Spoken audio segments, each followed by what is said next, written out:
ये न्यूज के खास कार्यक्रम चर्चा है में आप सभी का स्वागत है। मैं बलबीर भारत आज आप सभी को उन बड़ी खबरों के बारे में बता रहा हूं जो आज लोगों के बीच चर्चा का विषय है। इसमें हम सबसे पहले बात करेंगे बॉलीवुड एक्टर सैफ अली खान पर हुए हमले की। जी हां, हम आपको बता दें कि 15-16 की दरमियानी रात को जब आधा मुंबई सो रहा था तब सैफ अली खान के पॉश इलाके बांद्रा के घर पर एक अज्ञात हमलावर ने उनके ऊपर चाकू से हमला कर दिया, जिस पर वो गंभीर रूप से घायल हो गए। और इतना ही नहीं, हमले में चाकू का एक बड़ा हिस्सा उनकी पीठ पर धंसा रह गया, जिसे बाद में जब वो अस्पताल पहुंचे तो डॉक्टरों ने निकाला। आपको बता दें कि बॉलीवुड एक्टर सैफ अली खान पर हुए हमले में एक संदिग्ध को छत्तीसगढ़ के दुर्ग से गिरफ्तार किया गया है। जी हां, जब वह ट्रेन से कहीं भागने की तैयारी में था मुंबई से, तो पता चला मुंबई पुलिस के द्वारा और सर्चिंग में उसको दुर्ग रेलवे स्टेशन में जीआरपी की पुलिस ने गिरफ्तार किया है। पुलिस को सूचना मिली थी कि संदिग्ध इसी ट्रेन में सफर कर रहा है, जिसके बाद दुर्ग की स्थानीय पुलिस की मदद से उसे ट्रेन से उतार लिया गया। फिलहाल पुलिस मामले की जांच कर रही है, लेकिन अभी तक कोई ठोस सबूत नहीं मिल पाए हैं। और खबर यह भी है कि मुंबई से इस अज्ञात व्यक्ति को जिसे गिरफ्तार किया गया है, जिस संदिग्ध को गिरफ्तार किया गया है, उससे पूछताछ के लिए मुंबई की पुलिस मुंबई से रवाना हो चुकी है। और ऐसे कैश लगा जा रहे हैं कि रात 9-10 बजे के आसपास वह दुर्ग पहुंच जाएगी। आपको बता दें कि छत्तीसगढ़ से पकड़ा गया यह अपराधी है। इसके ऊपर आरोप है कि इसने सैफ अली खान के घर में घुसकर उस पर चाकू से हमला किया था, और ऐसा बताया जा रहा है कि करीब 1 करोड़ रुपए की डिमांड की गई थी। हालांकि इस मामले में बहुत सारी पेचीदगियां हैं। हर बयान के बाद पेचीदगियां बढ़ते जा रही हैं। मामला किस ओर जाएगा इस बारे में तो फिलहाल नहीं कहा जा सकता, लेकिन जिस तरीके से बयान आ रहे हैं और जो पूरा घटनाक्रम सामने है, उससे पुलिस खुद उलझ गई है। आपको बता दें कि छत्तीसगढ़ में इसके पकड़े जाने के बाद से यहां पे मामला गरमा गया है। आरपीएफ के सूत्रों के मुताबिक यह संदिग्ध ज्ञानेश्वरी एक्सप्रेस से पकड़ा गया। मुंबई पुलिस ने संदिग्ध के बारे में जानकारी आरपीएफ को दी थी, जिसमें संदिग्ध की तस्वीर और ट्रेन नंबर शामिल था। अब मुंबई पुलिस उसकी पहचान करेगी। फिलहाल आकाश नाम का यह संदिग्ध आरपीएफ की हिरासत में है। सैफ अली खान पर आपको जैसे बताया है, 15 और 16 जनवरी की दरमियानी रात को जानलेवा हमला हुआ था, और इसके बाद मुंबई पुलिस इस मामले की जांच में जुट गई थी। पुलिस ने कई लोगों को हिरासत में लेकर पूछताछ की है, और इस मामले में एक और संदिग्ध को मध्य प्रदेश से भी हिरासत में लिया गया है। इस संदिग्ध से पूछताछ की जाएगी और उसकी भूमिका की जांच की जाएगी। अब तक पुलिस लगभग 50 लोगों से पूछताछ कर चुकी है। इस केस की जांच के लिए 35 टीमें बनाई गई हैं, और उन्हें पूरे देश में जहां जहां भी सूचना मिलती है उनके ऊपर कार्रवाई करने के लिए भेजा जा रहा है। पूरा मामला यह है कि सैफ अली खान पर मुंबई में उनके घर पर चाकू से हमला किया गया। इस हमले के बाद पुलिस संदिग्धों की तलाश में कर रही है। मध्य प्रदेश से गिरफ्तार किए गए संदिग्ध से पूछताछ की जाएगी, लेकिन अभी यह साफ नहीं है कि वही व्यक्ति था जिसने सैफ अली खान पर हमला किया था। 54 साल के सैफ अली खान को गर्दन और रीढ़ की हड्डी में चाकू से कई घाव आए हैं, जिसके बाद उन्हें अस्पताल ले जाया गया। जी हां, आपको बता दें कि रात करीब 1:30 से 2 बजे के बीच यह हमला हुआ था। उसके बाद हमले के बाद सैफ अली खान खुद एक ऑटो में बैठकर लीलावती अस्पताल पहुंचे, जहां पर उनका इलाज चल रहा था। पूरे फिल्मी अंदाज में, जैसे कहते हैं ना कि फिल्म का हीरो जो होता है उसे कितनी भी चोट लग जाए, लेकिन वह एक सामान्य सा चेहरा लिए हुए, बिल्कुल कोई भी भाव नहीं है दर्द के, और ऐसे ही वो बिल्कुल एक हीरो की मानिंद अस्पताल पहुंचते हैं, जहां पर आपातकालीन उनकी सर्जरी की गई। और इस सर्जरी के बाद आपको बता दें कि उनकी हालत ठीक है। लेकिन आपको यहाँ पर यह भी जानकारी दे दें कि जब सैफ अली खान किसी ऑटो को रुकवा कर उस पर बैठते हैं तो उनके साथ उनका छोटा बेटा तैमूर और बड़ा बेटा इब्राहिम साथ में रहते हैं।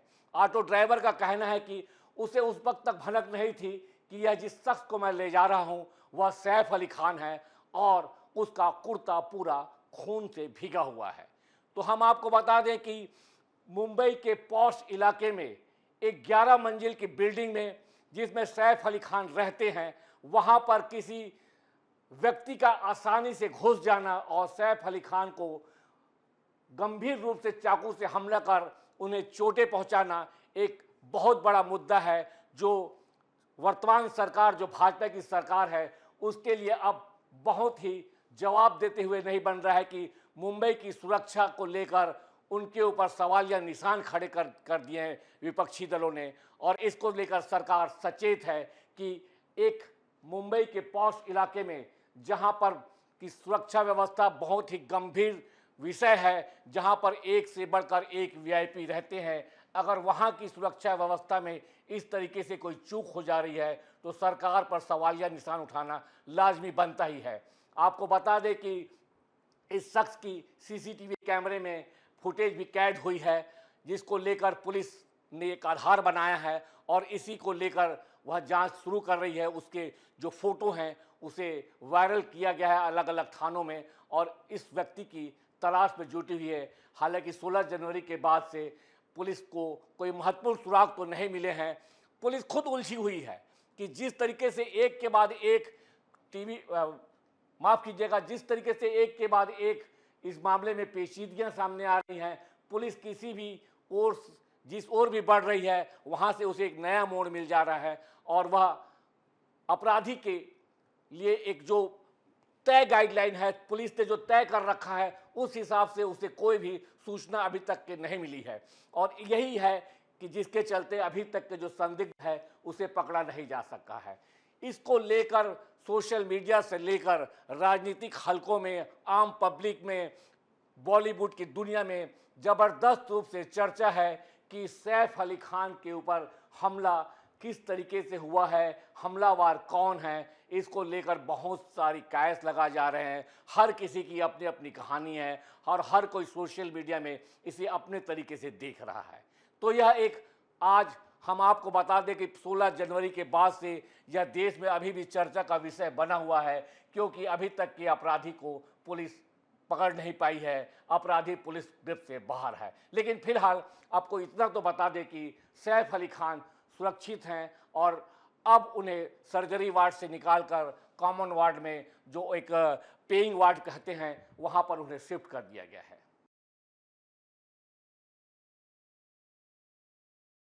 चर्चा का आज जो दूसरा मुद्दा है वह नई दिल्ली में विधानसभा चुनाव से जुड़ा हुआ है। आपको बता दें कि नई दिल्ली में विधानसभा के चुनाव फरवरी में होने वाले हैं और इसी को लेकर हर दल अपने प्रचार में जुटा हुआ है। मुख्यमंत्री अरविंद केजरीवाल भी अपने चुनाव प्रचार में जुटे हुए हैं और जिन पर आज एक हमला हो गया, जिसके बाद से पूरी दिल्ली में हड़कंप मच गया है। जी हां, आपको बता दें कि उनकी गाड़ी पर पत्थर फेंके गए, जिससे अफरा तफरी का माहौल बन गया। वैसे तो पुलिस ने मामले की जांच शुरू कर दी है, लेकिन दोनों पक्षों की तरफ से आरोप प्रत्यारोप का सिलसिला जारी है। जी हां, भाजपा और आप जो दोनों पार्टियां हैं, उनका ये कहना है कि हमलावर भाजपा का आदमी था और भाजपा का कहना है कि जो काफिला चल रहा था उसमें उनके 2 कार्यकर्ताओं पर अरविंद केजरीवाल ने गाड़ी चढ़वा दी और इस बात पर अब दोनों पार्टियां आमने सामने हैं। आपको बता दें कि भाजपा ने कहा है कि अरविंद केजरीवाल ने अपनी गाड़ी से 2 युवाओं को टक्कर मारी। इस घटना के बाद दोनों युवाओं को लेडी हार्डिंग हॉस्पिटल में भर्ती कराया गया। भाजपा के नेता परवेश वर्मा ने इस मामले में बयान जारी किया और कहा कि अरविंद केजरीवाल की गाड़ी ने उनके 2 कार्यकर्ताओं को कुचल दिया, जिन्हें बाद में अस्पताल भेजा गया। इस पर आपकी ओर से भी जवाब आया है कि यह हमला परवेश वर्मा के गुंडों के द्वारा किया गया था, जो केजरीवाल के प्रचार में दखल देने पहुंचे थे। आपने कहा कि भाजपा के लोग इस तरह से कायराना हमले से केजरीवाल को डराने की कोशिश कर रहे हैं, लेकिन दिल्ली की जनता इसका जवाब देगी। जी हां, उन्होंने कहा है कि दिल्ली की जनता विधानसभा चुनाव में वोटों के रूप में इसका जवाब देगी। परवेश वर्मा ने इस पर हमले के बाद एक वीडियो जारी किया है, जिसमें दावा किया गया है कि अरविंद केजरीवाल की गाड़ी ने उनके कार्यकर्ताओं को टक्कर मारी। उन्होंने कहा कि हार की हालत में भाजपा के लोग अब तरह तरह के तरीके अपना रहे हैं और अरविंद केजरीवाल से सहानुभूति लेने की कोशिश कर रहे हैं। आपके नेता अनमोल ने भी इस घटना को लेकर भाजपा का कायराना हमला बताते हुए कहा कि भाजपा दिल्ली में हार रही है, इसलिए ऐसी हरकतों पर उतर आई है। उन्होंने पुलिस से मामले में त्वरित जांच की मांग की और कहा, अगर दिल्ली में मुख्यमंत्री ही सुरक्षित नहीं है तो आम लोग क्या महसूस करेंगे। इस हमले के बाद मनीष सिसोदिया ने भी भाजपा पर निशाना साधते हुए कहा कि भाजपा के कार्यकर्ता अब बौखलाए हुए हैं, वे केजरीवाल के कामों से परेशान हो गए हैं और सीधे हमला करवा रहे हैं। मनीष ने कहा कि यह एक निचले स्तर की राजनीति है जो भाजपा कर रही है। उन्होंने कहा कि भाजपा को समझना चाहिए कि अब इस हमले का करारा जवाब दिल्ली की जनता देगी। वहीं भाजपा नेता आलोक वस्त ने कहा कि यह मामला जांच का विषय है और हो सकता है कि अरविंद केजरीवाल सहानुभूति पाने के लिए इस घटना को बढ़ा चढ़ाकर पेश कर रहे हों। उन्होंने यह भी कहा कि भाजपा इस मामले की सही जांच कराएगी ताकि असलियत सामने आ सके। अभी इस मामले में पुलिस की जांच जारी है। दोनों पक्ष अपनी अपनी सफाई दे रहे हैं। अब देखना यह होगा कि दिल्ली के चुनावी माहौल में यह घटना क्या असर डालती है। आपको बता दें कि अगले कुछ ही दिनों में इस पर क्या कदम उठाए जा सकते हैं, यह अभी पुलिस की जांच के बाद ही पता चल पाएगा। लेकिन जिस तरीके से फरवरी में दिल्ली के चुनाव होने वाले हैं, उसको लेकर भाजपा, आप और कांग्रेस आमने सामने हैं। भाजपा और आप इस मामले में एक दूसरे को कोई भी छोटी से छोटी कमजोरी, हर उस चीज पर नजर जमाए हुए हैं जहां पर दूसरी पार्टी को नीचा दिखाकर वोट वसूला जा सके।